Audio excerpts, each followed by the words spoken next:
निगम कल्प तरोरु गलतम फलम। देखिए मैं एक एक शब्द को समझा समझा करके बताऊंगा, आप समझना। निगम कहते हैं वेद पुराणों को। निगम कल्प तरोरु गलतम, कल्प तरु यानी कल्प वृक्ष। निगम कल्प तरोरु गलितम फलम यानी कल्प वृक्ष का गलितम कहते हैं जो पक करके झड़ के नीचे गिर जाए। एक तो होता है जो पक करके पेड़ में लटका रहे, एक होता है पक करके अपने आप नीचे आके गिर जाए। तो ये भागवत क्या है? बोले कल्प वृक्ष का पका हुआ फल है। कौन सा फल? जो झड़ करके नीचे आया है। निगम कल्प तरोरु गलितम फलम। किसी ने कहा महाराज ये पका हुआ फल है, झड़ के नीचे गिरा है, तो ये तो फूट गया होगा। बोले बिल्कुल नहीं, ये बिल्कुल साबित है। कैसे? बोले शाखा दर शाखा आया है। शिष्य प्रशिष्य शाखा परंपराया शयने शयने अखंडः। कैसे? बोले ब्रह्मा रूप नारायण रूपी डाली से ये जब गिरा तो ब्रह्मा रूपी डाली पर जाकर के अटक गया, और जब ब्रह्मा रूपी डाली से ये गिरा तो नारद रूपी डाली पर अटक गया, और नारद रूपी डाली से जब ये टपका तो वेद व्यास रूपी डाली पर जाकर के अटक गया, और वेद व्यास रूपी डाली से जब ये गिरा नीचे तो सुखदेव रूपी डाली के द्वारा सभी भक्तों में, सभी पृथ्वी पर जन जन में इसका प्रसारण हुआ, प्रसारित हुआ। बोले नारायण ने ब्रह्मा को सुनाई, ब्रह्मा ने नारद को सुनाई, और नारद ने वेद व्यास को सुनाई, और वेद व्यास जी ने उन 4 श्लोकों को 18,000 श्लोकों में परिवर्तित करके और आचार्य सुखदेव जी को सुनाई, और सुखदेव जी ने राजा परीक्षित के द्वारा जन जन को प्रसारित कर दी। प्रेम से बोलिए राधे राधे। शिष्य प्रशिष्य शाखा, डाली दर डाली ये पृथ्वी पर आई, तो फूटा हुआ नहीं है, बिल्कुल साबुत है। तो महाराज ये फल आपका कैसा है? मीठा है, खट्टा है, कैसा है? बोले जरूरी थोड़ी होता है, कभी कभी पका हुआ फल भी मीठा खट्टा हो जाता है, और कहीं खट्टा निकल गया, गला खराब हो गया तो।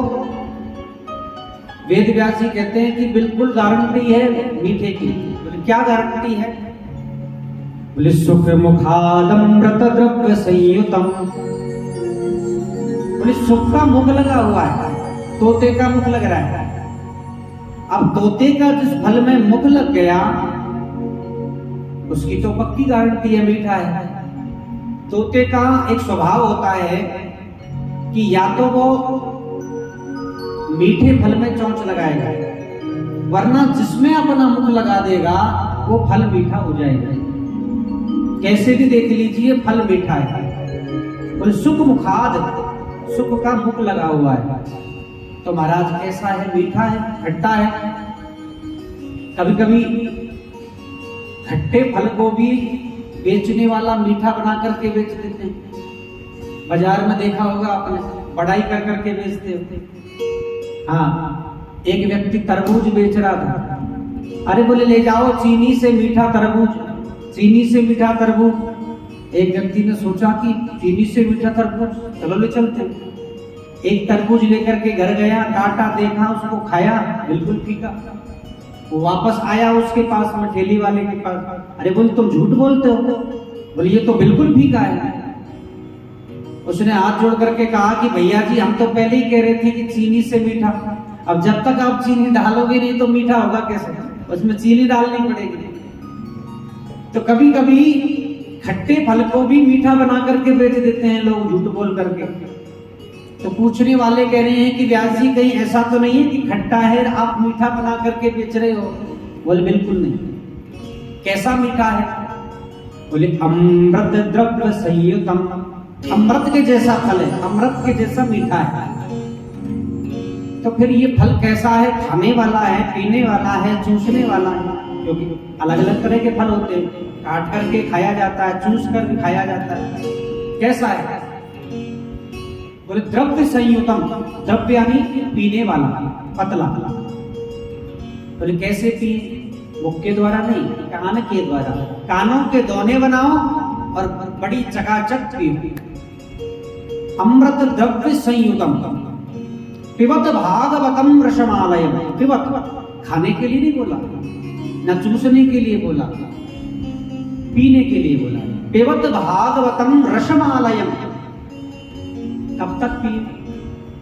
कल वहां चल रही थी, वहां भी हमने कथा पी, इधर चल रही थी, वहां भी हमने पी। बोले मुहुरु हो रसिका भव भावतः। मुहुरु हो यानी बार बार पियो, जब तक मन तृप्त नहीं होता तब तक पियो।